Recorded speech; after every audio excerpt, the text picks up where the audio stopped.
बड़ी दौड़ धूप के बाद वो ऑफिस पहुंच गया। आज उसका इंटरव्यू था।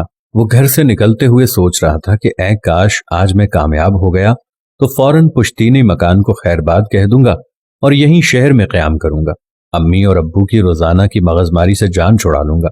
सुबह जागने से लेकर रात को सोने तक होने वाली मगजमारी से उकता गया हूं, बेजार हो गया हूं।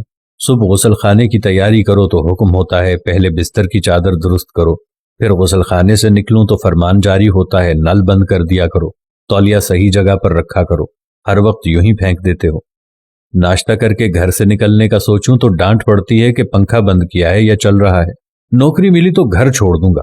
ऑफिस में बहुत से उम्मीदवार बैठे बॉस का इंतजार कर रहे थे। 10 बज गए थे। उसने देखा पैसेज की बत्ती अभी तक जल रही थी। अम्मी याद आ गई तो बुझा दी। ऑफिस के दरवाजे पर कोई नहीं था। बाजू में रखे वाटर कूलर से पानी रिस रहा था, उसको बंद कर दिया। वालिद साहब की याद आ गई। बोर्ड लिखा था कि इंटरव्यू दूसरी मंजिल पर होगा। सीढ़ियों की लाइट भी जल रही थी। उसे बंद करके आगे बढ़ा तो एक कुर्सी सरेराह दिखाई दी। उसे हटाकर ऊपर गया। देखा पहले से मौजूद उम्मीदवार अंदर जाते और वापस आ जाते थे। फिर पता चला कि वो एप्लीकेशन लेकर कुछ पूछते ही नहीं है, बस फौरन वापस भेज देते हैं। मेरा नंबर आने पर मैंने अपनी फाइल मैनेजर के सामने रख दी।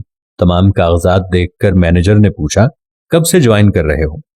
उनके सवाल पर मुझे यूं लगा जैसे आज 1 अप्रैल हो और ये मुझे फूल बना रहे हैं।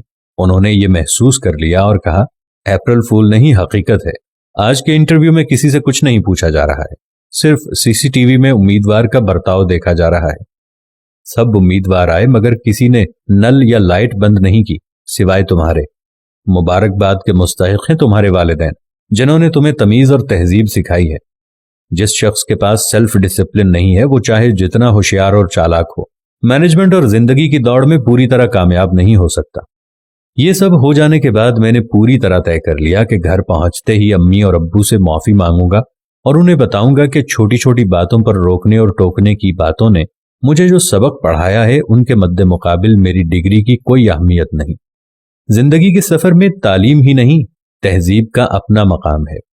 आज वो लोग जो अपने माँ बाप से नाला नजर आते हैं कि उन्होंने हमें फलां बात से क्यों डांटा, उन्होंने हमें फलां बात से क्यों रोका, तो जिंदगी की प्रैक्टिकल लाइफ में जैसे ही वो पहुंचते हैं तो उनको वो माँ बाप की दी हुई तरबियत याद आती है।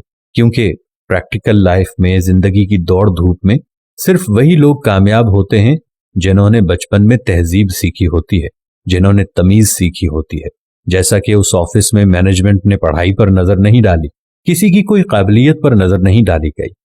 आपको, हम सबको ये चाहिए कि माँ बाप की इज्जत करें, उनके सलीके और तहजीब से सिखाई हुई दुनिया को आराम और तहजीब से सीखते जाएं। क्योंकि माँ बाप जिस तजर्बे से गुजर रहे होते हैं, हमारी इतनी उम्र भी नहीं होती जितना उनका तजर्बा होता है। हम लोग हमेशा माँ बाप की डांट टपट से तंग आकर बाहर जाने का सोचते हैं और बड़े शहर जाने का सोचते हैं और अपना अलग घर बनाने का सोचते हैं। ऐसा हरगिज मत करना। कामयाबी उनके अदब के साथ जुड़ी होती है। दोस्तों, हम में से अक्सर दोस्त ये गलती कर बैठते हैं, जैसे ही कुछ हालात बेहतर हो जाएं या शहर में एडजस्ट होने का मौका मिले तो सबसे पहले अपने आबाई घर, फिर अपने वालिदैन को छोड़कर शहरों में बसने की कोशिश करते हैं। अगर शहरों की तरफ जाना लाजमी भी हो तो फिर भी अपने वालिदैन को साथ लेकर जाएं। अल्लाह से दुआ है जिनके वालिदैन हयात हैं, अल्लाह उन्हें सेहत और तंदुरुस्ती वाली जिंदगी अता फरमाए, और जिनके वालिदैन इस दुनिया फानी को छोड़कर चले गए हैं उनकी बख्शिश फरमाए। आमीन सुम्मा आमीन। उम्मीद करते हैं हमारी आज की वीडियो भी आपको जरूर पसंद आई होगी और सदका जारिया समझते हुए आप इसे अपने दोस्तों और रिश्तेदारों के साथ भी जरूर शेयर कीजिएगा ताकि इस्लाह का ये सिलसिला हमेशा जारी रहे।